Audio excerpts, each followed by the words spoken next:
recording? Alright, just tell me when you're good and I'll Are you recording? Start recording. Okay. Alright, just walk up.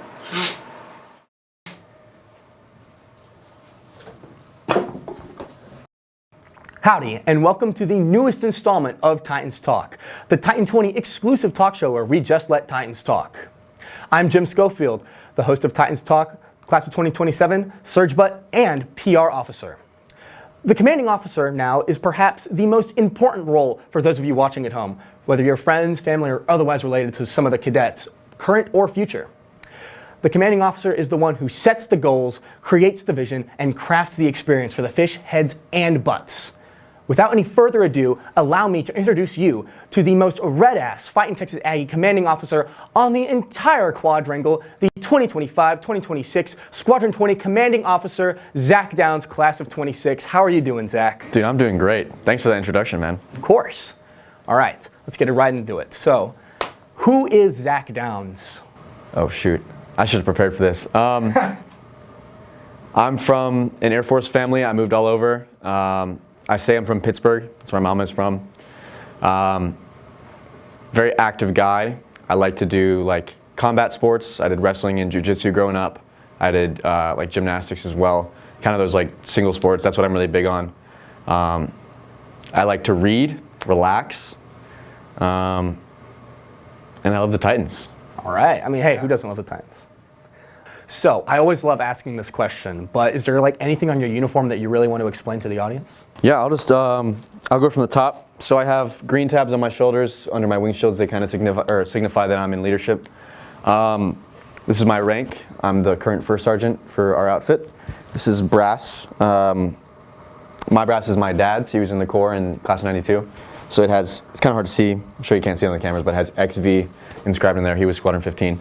4.0 signifies, that's the gold star right there.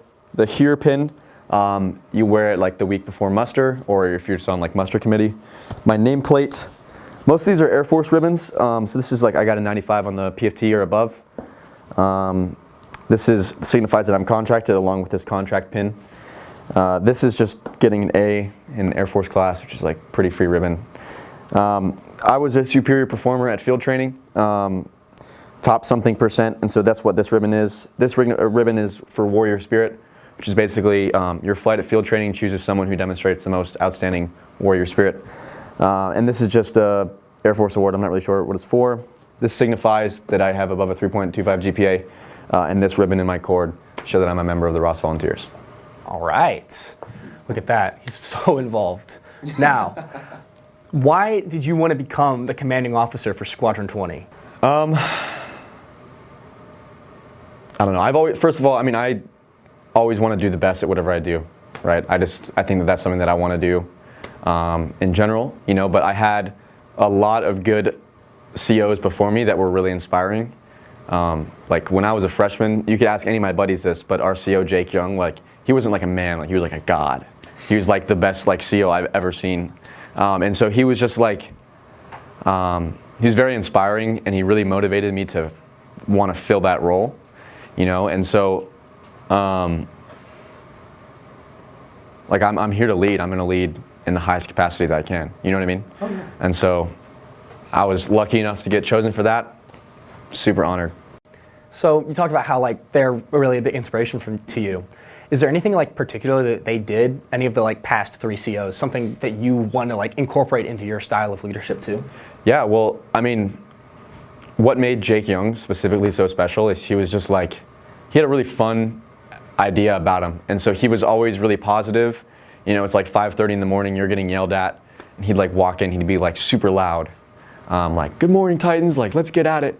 You know, and he was just really inspiring. Like, he was well put together, but he also kind of like maintained this like perfect level of distance from us where we didn't have like that, we had a personal relationship and it felt like he really cared about us, but it was almost like he was like unreachable.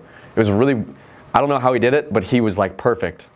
And it was just super inspiring for me, you know? All right. No, I can't wait to see that in the hallway next year. Yeah. All right.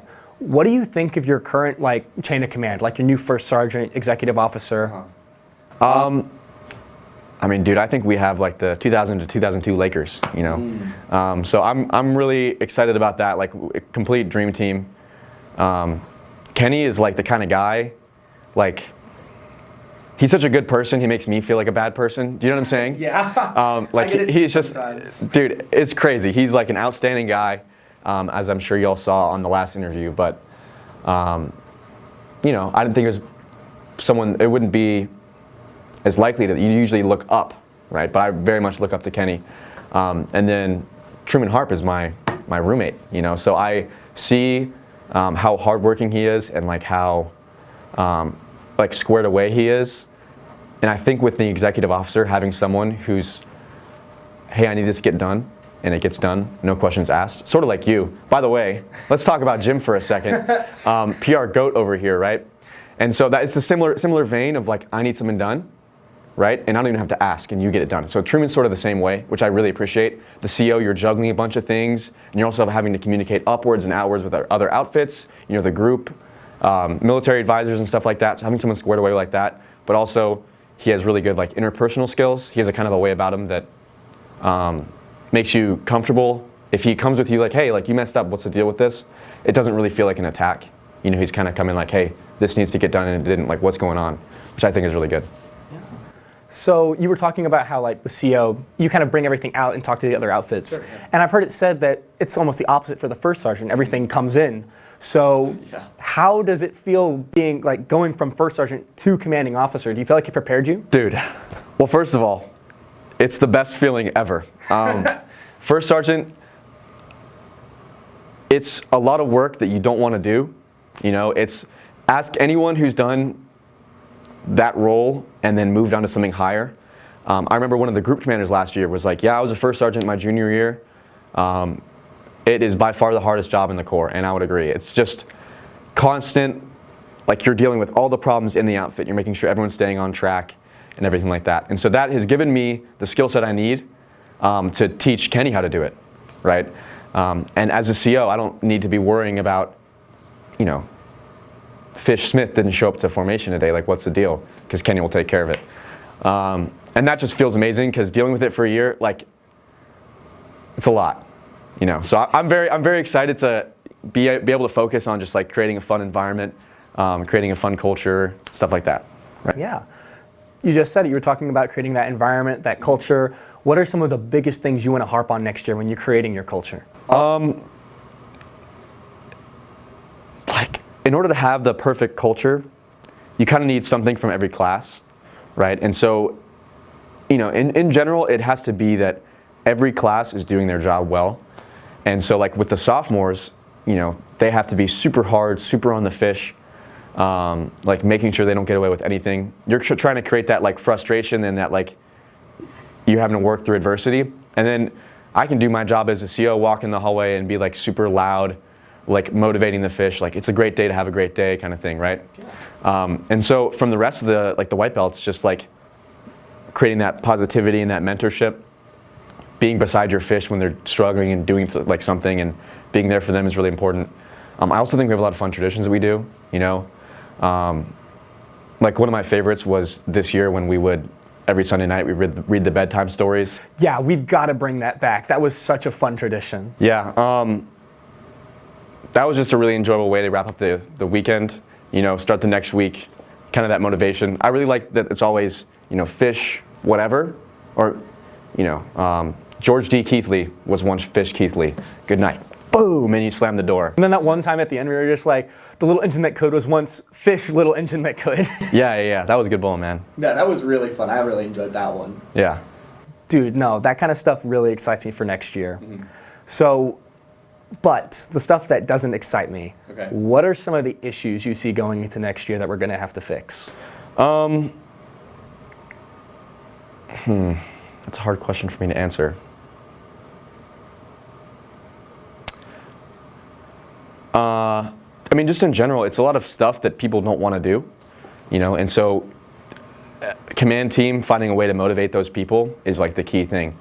With like the sophomores, it's really, really difficult to wake up at 5:30 every morning and be a freshman, and it's even more difficult to wake up at 5:30 every morning and train the freshmen.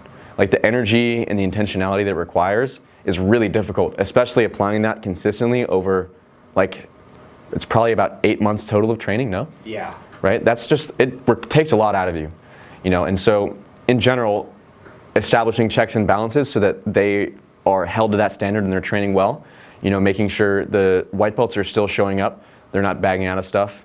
That's really important. We have a lot of people who are super involved around the quad or around campus, and that's great. But I would like to increase attendance a little bit for sure. Like I want my boys to be able to go to all their, org meetings, and I want people to go to off the quad special units and stuff like that. But I also want people showing up, and I think that's like the key thing here. Kind of finding that balance is going to be a big problem. Oh yeah. But it won't be that hard. It'll just take a while, Oh yeah, no, I agree. I definitely agree that that's one of the things we're going to be able to work on going in, and I'm really excited to get to see how we handle all of that. Yeah. Let's see, what was the next question I wanted to ask? I'm almost forgetting it. We'll just cut this part out. Jeez. Oh, okay, I remember what I was going to ask. What is something you're most excited to see from the freshmen next year? Just like hypothetically. It's just always fun seeing freshmen be pissheads for the first time. Like, there's something very special about it because it's like, oh, I trained that kid. You know what I mean? And now they're doing the same thing. That's what I kind of like about A&M in regards to, or like compared to other SMCs. I have a lot of friends like around it, VT, Norwich, West Point, stuff like that. Usually what they'll do, the juniors will fill that pisshead role, right? And so like I know for a fact like at Virginia Tech, that difference is there's like you're a sophomore and you're kind of chiller, so you don't really get to see that as soon. But you train these people for a year here at A&M and then they take the reins. And there's something always really motivating about that.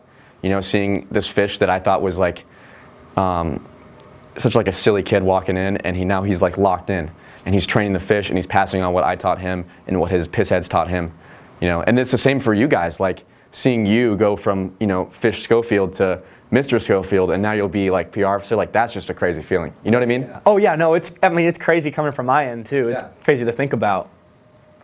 What are you most excited about with all of your buddies, like seeing how they develop and take into that role of being a senior? I think it feels nice to be the ones like finally at the reins, right? And so I think with my buddies especially, like not having someone kind of dictating what they have to do as much and just kind of having that free reign, that's kind of where they like to operate, A lot of really strong independent people. And so you're a senior and like you can, hey, let's do this today, and that's like really fun. And so I'm excited to see them lead like that and mentor. Some of my buddies are like really outstanding. Like we'll take the fish out to dinner and like have just a great conversation with them. And I really like enjoy watching that. I'm looking forward to that, Yeah, no, for sure. And how does it feel, this being your last year coming up at A&M? Good and bad. This has been a super exhausting, super difficult year for me. Definitely, not to say it wasn't amazing, but it was a lot, and with school and stuff like that, and so there's the part of me that's really excited about, this is almost behind me, but then this is the part of me that's like, this is the good old days. Yeah, right? It's coming to the end now. Yeah, and so especially this part of the year, like we're making the class videos, and so I'm looking back at old videos and stuff like that, and just being able to reminisce on all that really makes me appreciate, where you are. And so I hope that for my last year, I'm able to kind of keep that mindset throughout, Oh yeah. Going back and looking at the past 3 years, is there anything that you would have changed? No. That's just who I don't, my biggest fear is waking up 5 years ago and I'm like, shoot, I have to do it again. Like I have not like nightmares, but I'll have like dreams where I wake up in high school and I'm like, dude, like how am I gonna get back to where I was? You know what I mean? So I wouldn't take that for the world. If someone was like, I'll give you $1 billion to go back 5 years, I'm saying no way. You know what I mean? Oh yeah, no. So you mentioned that your dad was in Fanatic 15, right? Correct. So what is it like having an Aggie in the family who is in the Corps too? It's awesome. My whole family, like my grandpa was in Squadron 13, which became Titan 10, which is actually pretty cool. And so I'm hearing all these like stories my whole life growing up. I've been to an Aggie muster, like my family's hosted Aggie muster like every year since I was like a baby, right? Even like living overseas in Korea, we'd have like 2 or 3 ags over at our house and like have a barbecue. And so it's just like going now from that to living in the Corps is like really, really special. It's really, really cool. You know, like one of my favorite stories is, you know, the story about not thanking your upperclassmen because of the guy. Right. My grandpa was his old lady, the guy that died. Really? He was like a pallbearer at his funeral. And so I have like the newspaper clipping, you know, from that. That I have in my room, and that's just like something crazy because it's like a little piece of history. Yeah, that's actually kind of insane. I'm not gonna lie, I didn't even know that. That's cool as hell. In OR, it used to be Saran drill field for the guy's name is Jimmy Saran, and so like he's mentioned in there like on the plaque, and so it's just like I'll walk along OR and I'll look at the, you know, Saran drill field and I'm like, dang, you know what I mean? That's just like cool. It's like You've got like a piece of history in your room. I know.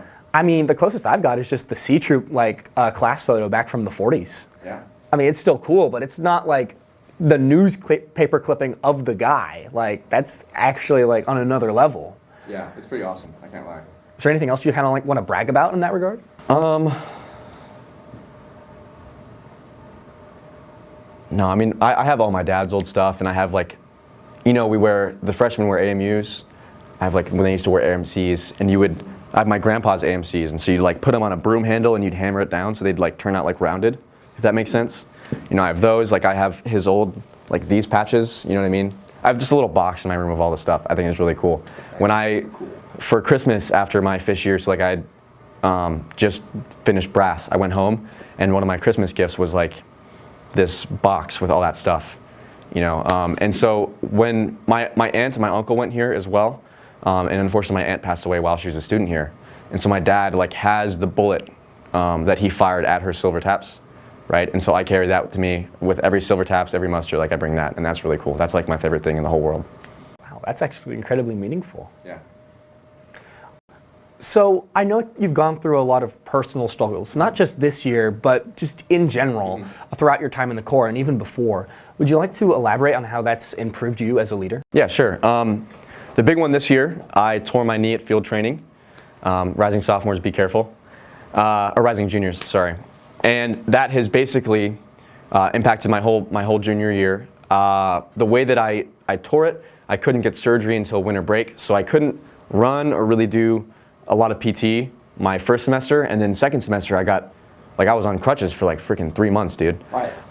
And so I've been recovering, and there's a large physical aspect of the Corps, and so not being able to participate that, especially as a leader when you're trying to set the example and like motivate these people, has been super, super challenging. And so that's kind of made me have to grow in other ways and like spend more time leading through other ways, which has been super challenging, but it's been really rewarding.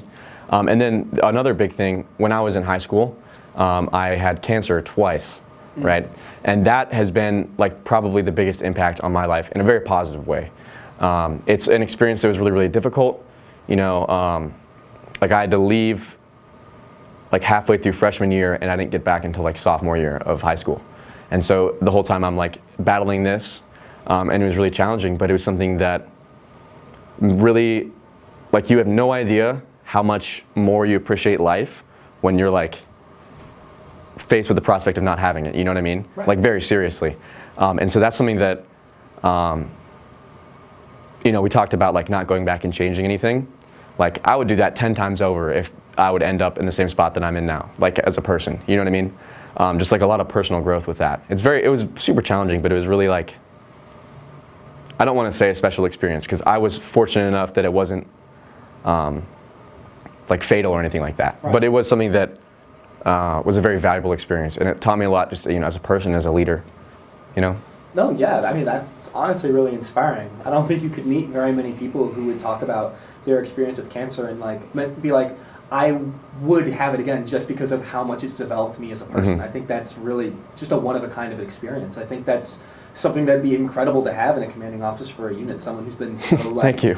Yeah, I'm not trying to like go crazy for you, but yeah, like... No, absolutely. I feel like that's kind of just a really one of a kind experience. Not every freshman on the quad is going to be able to talk about how like, yeah, you know, my commanding officer beat cancer twice. Like that's inspiring. And then you became the commanding officer of your unit and you're out there doing like PT just like everybody else. Mm-hmm. It's kind of like, geez, if he could do it, surely why I could can't be able to do it.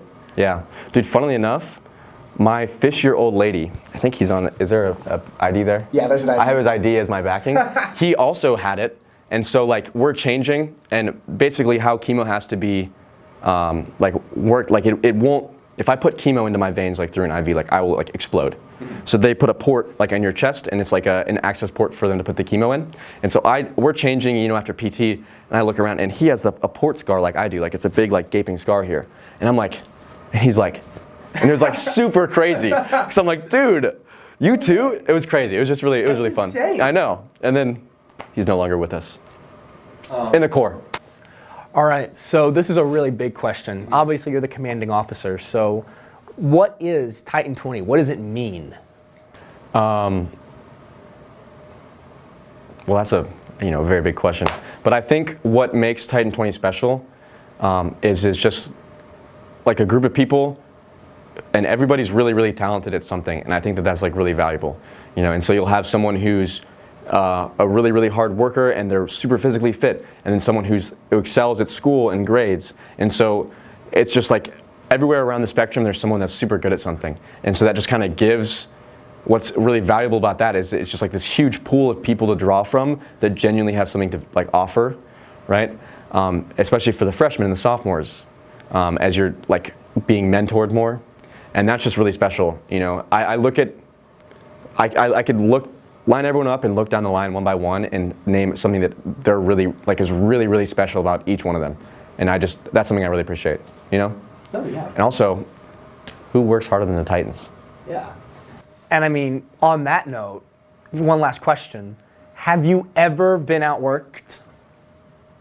Never. All right. It's been a pleasure to talk to you today, Zach. Absolutely. Have a great day. You as well.